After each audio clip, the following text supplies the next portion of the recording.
Dear students, good morning to all. Students, आज अपनी इस वीडियो के माध्यम से हम आपको पूर्ण संख्याओं के गुण के बारे में पढ़ाएंगे। सबसे पहले हम जानते हैं कि पूर्ण संख्याएं क्या होती हैं। पूर्ण संख्याएं 0, 1, 2, 3, 4, 5, 6, 7 dash dash dash dash dash सारी संख्याएं पूर्ण संख्याएं होती हैं। अर्थात पूर्ण संख्याएं में 0 और सभी पॉजिटिव नंबर धनात्मक संख्याएं आती हैं। अब पूर्ण संख्याओं के अनेक गुण हैं जिसका अध्ययन हम नीचे करेंगे, और ये पूर्ण संख्याओं के गुणों का अध्ययन का उपयोग जो है कि मैथमेटिक्स के बुक के एक्सरसाइज 2.2 में इसका उपयोग करेंगे। सबसे पहले आइए हम दिखाते हैं आपको। ये चार्ट नीचे दिया गया है। 7 + 8 = 15, 5 + 5 + 5 = 10, 0 + 15 = 15। अब यहाँ पे हम देख सकते हैं कि इन दो संख्याओं का योग जो है प्राप्त होता है, वो एक पूर्णांक ही है। यहाँ पे 15 एक पूर्ण संख्या है, 10 भी एक पूर्ण संख्या है, और 15 भी जो है यहाँ एक पूर्ण संख्या है। तो जब हम दो पूर्णांकों का योग करते हैं तो उनका योग जो है कि पूर्ण संख्या प्राप्त होता है। फिर हम इसके दूसरी चार्ट का अवलोकन करते हैं तो देखते हैं यहाँ पे जो संख्याओं का यहाँ पे गुणनफल है। 7 × 8 = 56, 5 × 5 = 25, और 0 × 15 = 0। यहाँ पे जब हम इन दो पूर्णांकों का आपस में जब मल्टीप्लाई करते हैं तो 56, 25 और 0 प्राप्त होता है। ये सभी भी संख्याएं पूर्णांक ही प्राप्त होती हैं। तो अतः इस प्रकार से हम स्पष्ट रूप से कह सकते हैं कि पूर्ण संख्याओं के योग के अंतर्गत तथा गुणन के अंतर्गत समवृत्त होता है। समवृत्त क्या होता है, पहले ये बात देख लीजिए। एक उदाहरण से स्पष्ट है, लेकिन एक बार हम इसको और क्लियर करते हैं कि जब दो पूर्णांकों का योग या दो पूर्णांकों का गुणनफल प्राप्त जो होता है वो पूर्ण संख्या होता है, तब ये हम बोल सकते हैं कि ये समवृत्त गुण का फॉलो करते हैं। ठीक इसी प्रकार से हम आते हैं पूर्णांकों के व्यकलन पे, घटाने पे। 6 से 2 को अगर सब्ट्रैक्ट करेंगे तो 4 होगा। 7 से 8 को सब्ट्रैक्ट करेंगे तो यहाँ पे जो संख्या दिए प्राप्त होगा वो माइनस में प्राप्त होगा, -1 होगा। ठीक इसी प्रकार 5 से 4 को सब्ट्रैक्ट करेंगे तो -5 से 4 को सब्ट्रैक्ट करेंगे तो 1 होगा, और 3 से 9 को सब्ट्रैक्ट करेंगे तो वो भी माइनस होगा। तो आप यहाँ पे देख सकते हैं जब दो पूर्णांकों को आपस में जो है कि जब सब्ट्रैक्ट करते हैं तो यहाँ पे हमको जो है पूर्णांक भी प्राप्त हो रहा है और पूर्णांक नहीं भी प्राप्त हो रहा है। यहाँ पे हम देख सकते हैं जो संख्या प्राप्त होगी माइनस में होगा, यहाँ पे भी माइनस में होगा। तो माइनस चूँकि पूर्ण संख्या नहीं होगा, इसलिए इस कंडीशन में पूर्ण समवृत्त नहीं प्राप्त होगा। ठीक इसी प्रकार से हम आते हैं नीचे की सारणी का अवलोकन करते हैं। ये चार्ट जो है डिवाइड का है। 8 को 4 से डिवाइड करते हैं तो 2 प्राप्त होता है। 5 को 7 से डिवाइड करते हैं, 5/7। 12 को 3 से डिवाइड करते हैं 4, और 6 को 5 से डिवाइड करते हैं तो 6/5। अब यहाँ पे भी हम देख सकते हैं 2 एक पूर्ण संख्या है, 517 परिमेय संख्या है जो पूर्ण संख्या नहीं है, 4 एक पूर्ण संख्या है, 6/5 भी पूर्ण संख्या नहीं है जो परिमेय संख्या है। तो इस प्रकार से ठीक व्यकलन के ही तरह से जो है कि डिवाइड में भी जो है कि पूर्ण समृद्ध में संख्याएं पूर्णांक प्राप्त नहीं होती हैं।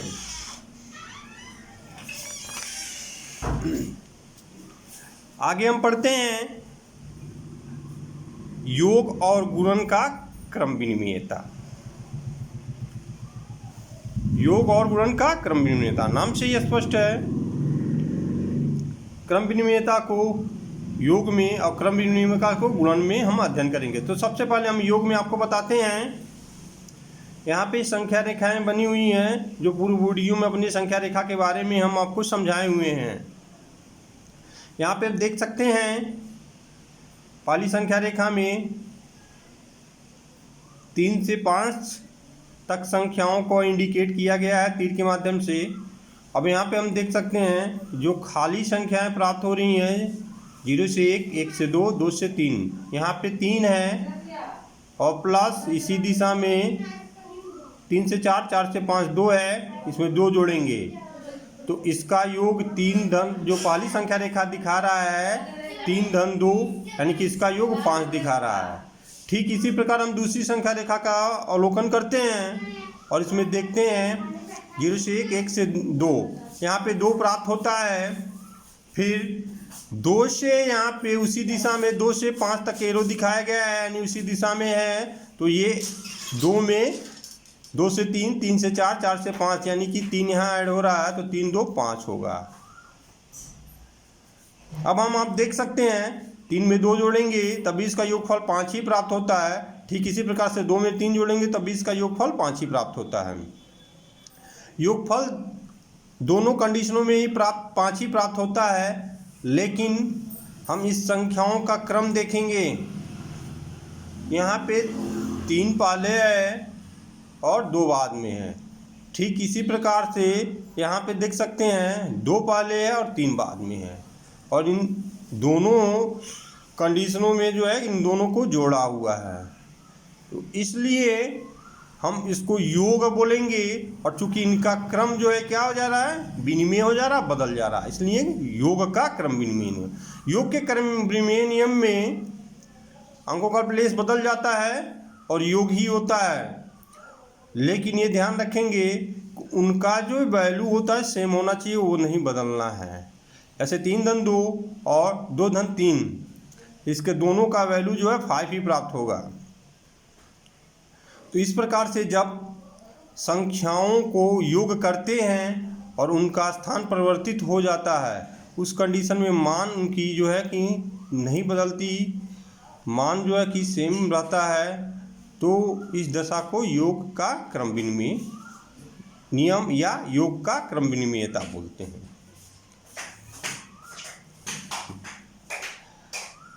यहाँ पे इसके निष्कर्ष रूप में आप देख सकते हैं दिया हुआ है 2 पूर्ण संख्याओं को किसी भी क्रम में जोड़ा जा सकता है, यानी किसी भी क्रम में जोड़ा जा सकता है।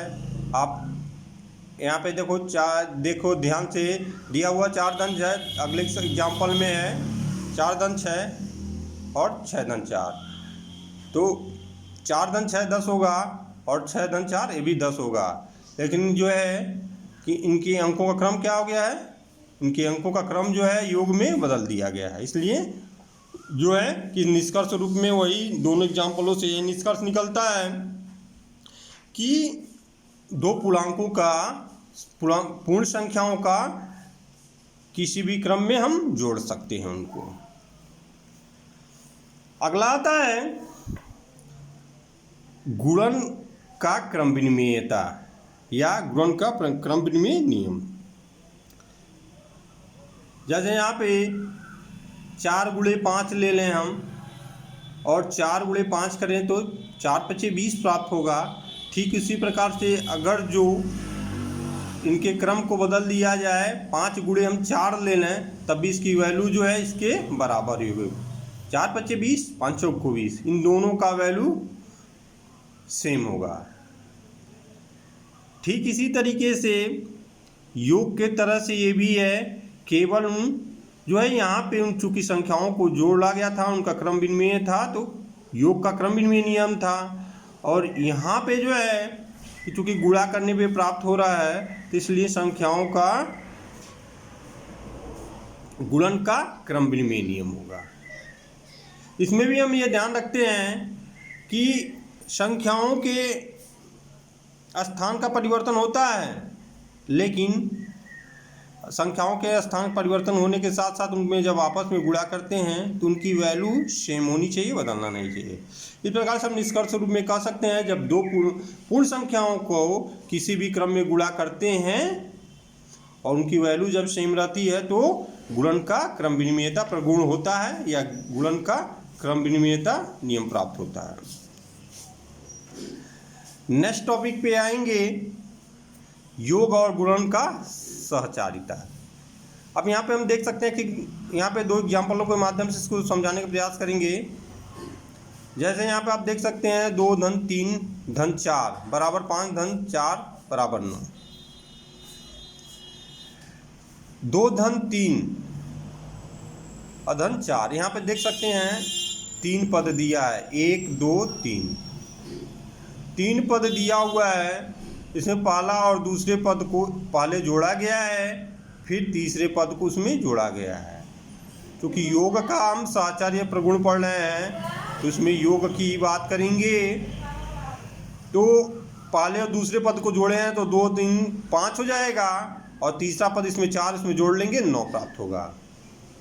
लेकिन सेम इसी एग्जाम्पल को देखिए, इसमें जो है पहले और दूसरे पद को योग किया गया है। सेम इसी तीनों पदों को जो है यहाँ पर लिखा गया है 2 धन 3 धन 4। लेकिन इसमें और इसमें अंतर क्या है, यहाँ पे पहला दूसरा पद पहले जोड़ा गया है, फिर उसमें तीसरा पद जोड़ा गया है। पहला दूसरा यहाँ पे जोड़ा गया है, फिर तीसरा पद यहाँ पे जोड़ा गया, तो इसका योग 9 प्राप्त होता है। ठीक वही 3 पद हैं, वही संख्याएं हैं, लेकिन उसमें पहला पद को छोड़ दिया गया, दूसरा और तीसरे पद को पहले जोड़ा गया है। दूसरा और तीसरे पद को पहले जोड़ा गया है, दूसरा पद 3 और तीसरा पद 4 है। तो पहले इसको जोड़ते हैं, 4 और 3 7 प्राप्त हुआ है, फिर इसमें पहले पद को जोड़े हैं तो 7 2 9 प्राप्त हुआ है। इस तरह से दोनों दशाओं में इनके वैल्यू जो है सेम प्राप्त होते हैं। तो योग के सहचार्य प्रगुण या सहचारिता प्रगुण के अंतर्गत हम इसमें पहले और दूसरे पद को जोड़ें, फिर तीसरे पद को जोड़ें, तो जितना उसका वैल्यू आता है, यदि उसी प्रक्रिया को दोहराते हुए दूसरे और तीसरे पद को जोड़ें और फिर उसमें पहले पद को जोड़ें, तो उनका वैल्यू जो है पूर्ण की भांति प्राप्त हो, तो हम कह सकते हैं योग की सहचारिता प्रगुण का पालन हो रहा है।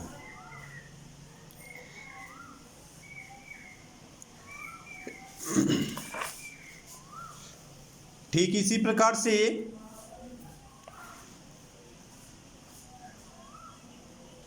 हम यहाँ पे अध्ययन करते हैं गुणन का सहचार्य प्रगुण।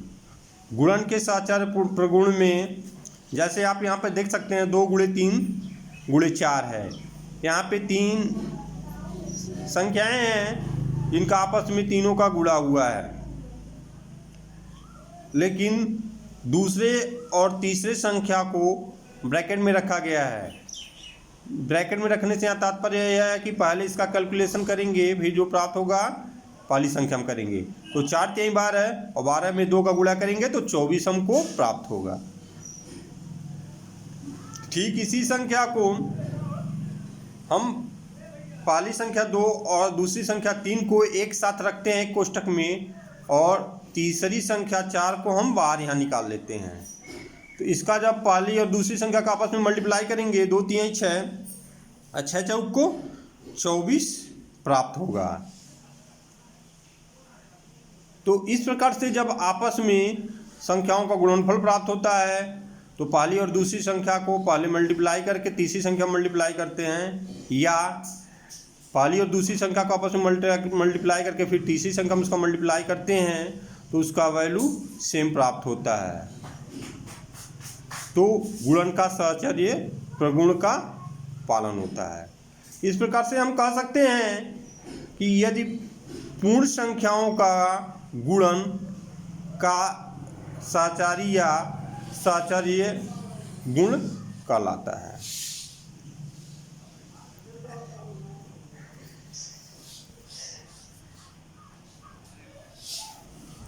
नेक्स्ट आते हैं हम योग पर गुणन का वितरण प्रगुण।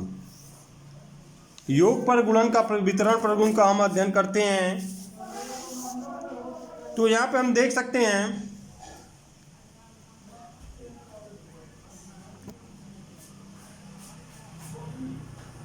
दो गुणे तीन धन 5 बराबर 2 गुणे 3 धन 2 गुणे 5। यहाँ पे एक एग्जाम्पल दिया हुआ है, आप इससे इसको समझने का प्रयास करेंगे। 3 धन 5 है, दूसरा और तीसरे पद को जो है एक ब्रैकेट में लेके और पहले पद का इसमें गुणा किए हैं।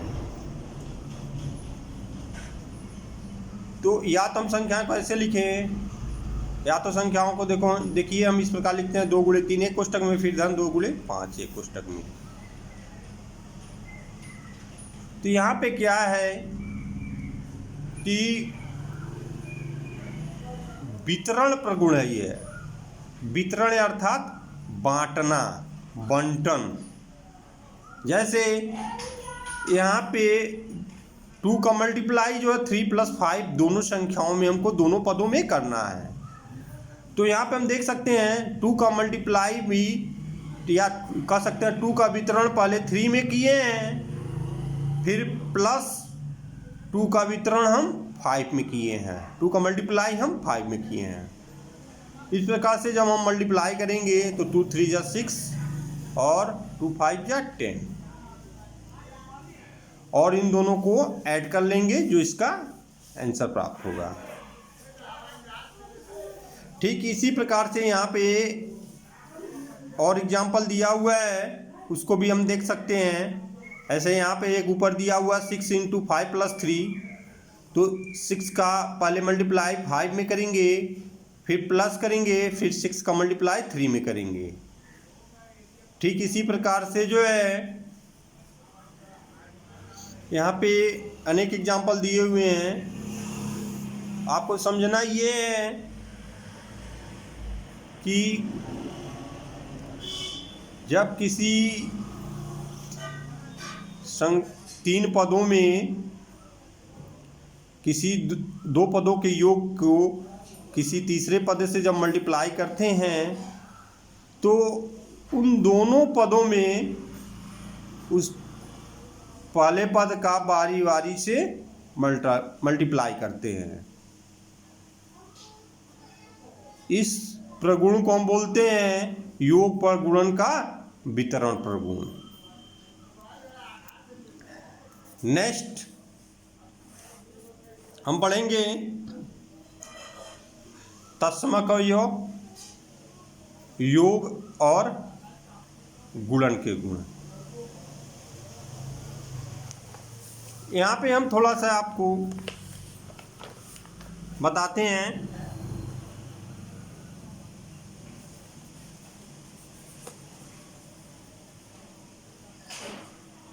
हमको पढ़ने में मिलता है योगात्मक प्रतिलोम।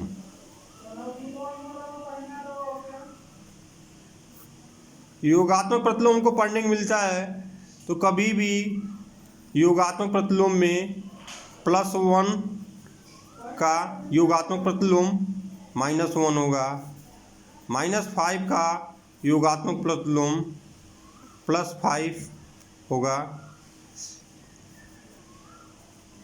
-10 का योगात्मक प्रतिलोम +10 होगा। इसी प्रकार से +8 का योगात्मक प्रतिलोम -8 होगा। अब आप यहाँ पे देख सकते हैं कि योगात्मक प्रतिलोम में संख्याएं सेम रहती हैं, लेकिन उनका क्या बदलता है, सिंबल बदल जाता है। योगात्मक प्रतिलोम में यदि यहाँ पे प्लस है तो माइनस हो जाएगा, माइनस है तो प्लस हो जाएगा, इसलिए +1 का -1, -5 का +5, -10 का +10, +8 का -8। तो योगात्मक प्रतिलोम में हम संख्याओं के चिन्ह का उल्टा पढ़ते हैं और संख्याओं की वैल्यू वही रहता है, मान वही रहता है। हम यहाँ पे देखते हैं हमेशा योगात्मक प्रतिलोम में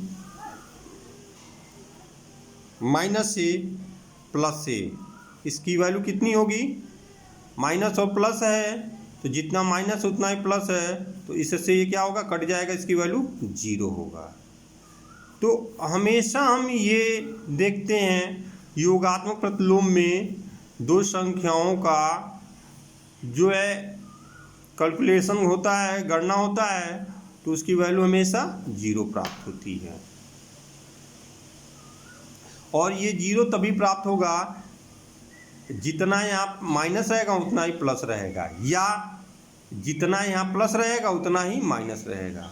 एक दूसरे का उल्टा चिन्ह होना चाहिए और उसके आंकिक वैल्यू समान होना चाहिए।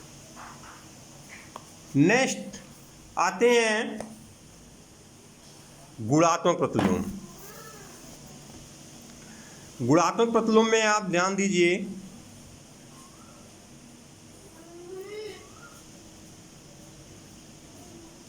गुणात्मक प्रतिलोम, गुणात्मक प्रतिलोम में ऐसे 1/2 है तो क्या होगा, 2/1 हो जाएगा, या इसको लिख सकते हैं 2 लिख सकते हैं। 3/5 है, क्या हो जाएगा, 5/3 हो जाएगा। 6 है तो इसकी जो है 1/6 हो जाएगा। ये 1/6 इसलिए होता है, 6 है तो 6 को हम लिख सकते हैं 6/1, और जब उसका अपोजिट करेंगे तो 1/6 हो जाएगा। इस तरह से मैं आपको यहाँ पे ये समझाना चाह रहा हूँ कि गुणात्मक प्रतिलोम में क्या होता है, चिन्ह पे इसके कोई अंतर नहीं आता है। गुणात्मक प्रतिलोम में अंश हर हो जाता है, हर अंश हो जाता है। इसके लिए एक प्रगुण है, नियम है कि यदि a/b है तो जस्ट इसके उल्टे से मल्टीप्लाई करते हैं, हर को अंश बना देते हैं और अंश को हर बना देते हैं। तो जब इसका मल्टीप्लाई करते हैं तो a से a कट जाता है 1 टाइम्स, और b से b 1 टाइम्स और 1 टाइम्स कट जाता है। एक में एक का मल्टीप्लाई करेंगे तो 1, और नीचे भी एक में मल्टीप्लाई करेंगे तो 1, और 1 से 1 का डिवाइड करेंगे तो 1 होगा। तो इस प्रकार से जो है कि गुणात्मक प्रतिलोम निकालने के लिए किसी भी संख्या का उसके विपरीत संख्या का जब गुणा करते हैं तो उसका वैल्यू 1 प्राप्त होता है, तो गुणात्मक प्रतिलोम प्राप्त होता है। ओके स्टूडेंट्स, आप इन सब रूल्स का प्रयोग एक्सरसाइज 2.2 के क्वेश्चनों को सॉल्यूशन में प्रयोग करेंगे। फिर हम आगे मिलते हैं नेक्स्ट वीडियो में। Thank you.